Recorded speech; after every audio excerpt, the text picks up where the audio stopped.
Established in 1983, Paumanok Vineyards is nestled on the North Fork of Long Island. Home to high-quality wines, Paumanok proudly holds the title for 2023 New York State Winery of the Year and the Governor's Cup. What makes this wine so special? We're about to find that out today.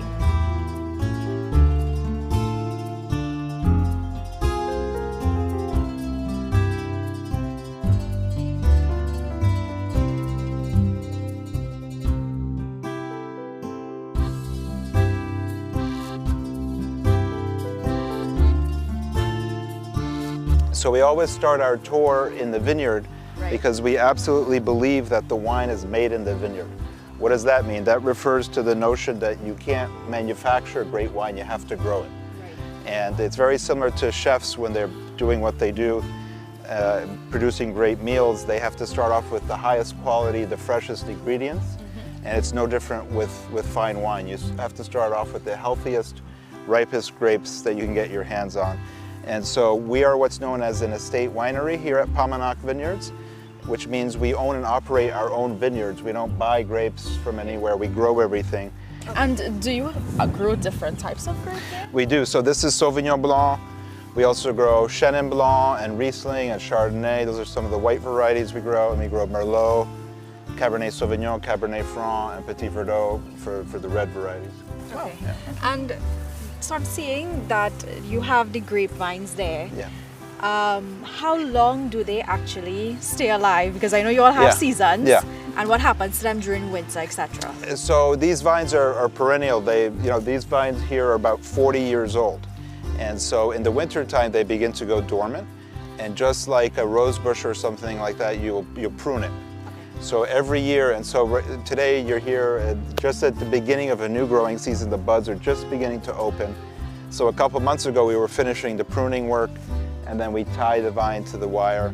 But they overwinter well. It can get quite cold here, but the vines survive no problem because they go into a dormant state. So we primarily harvest the white varieties in September, and the reds are primarily harvested in October.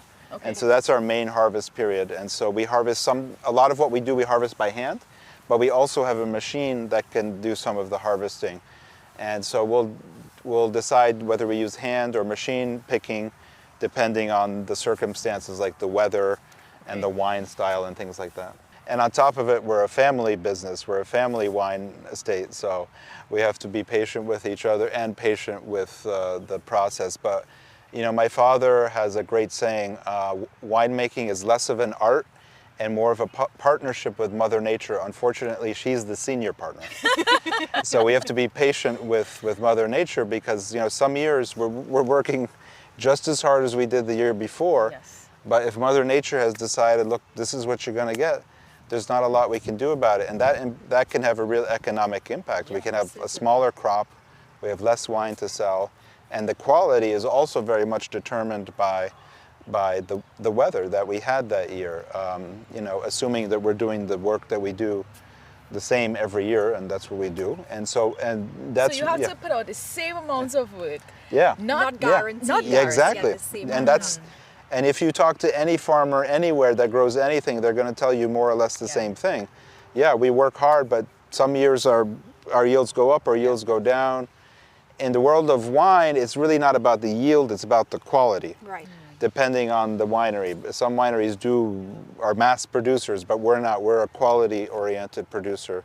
And there is really an inverse relationship between quality and quantity. Yes. So even if we have lower yields, the quality can be quite high. Mm-hmm.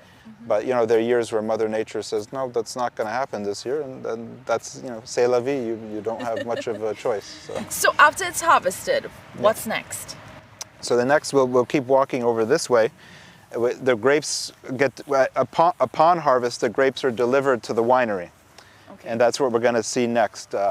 And so when we get the grapes, we're going to press them, and then we have our freshly pressed grape juice.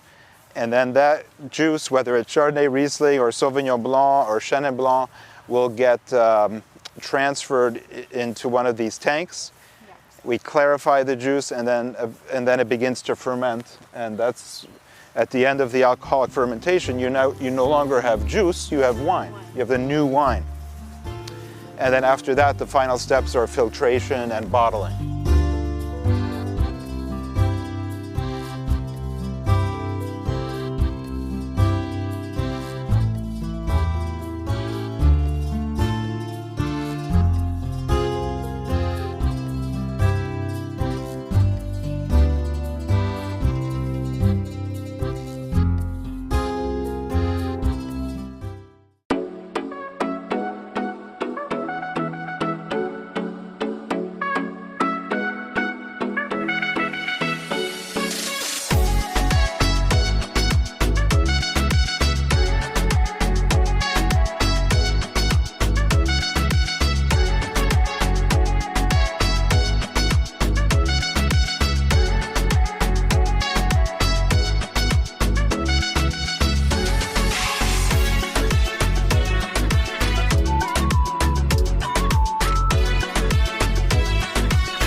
In need of reliable transportation solutions in Trinidad and Tobago, Guyana, St. Vincent, or Grenada?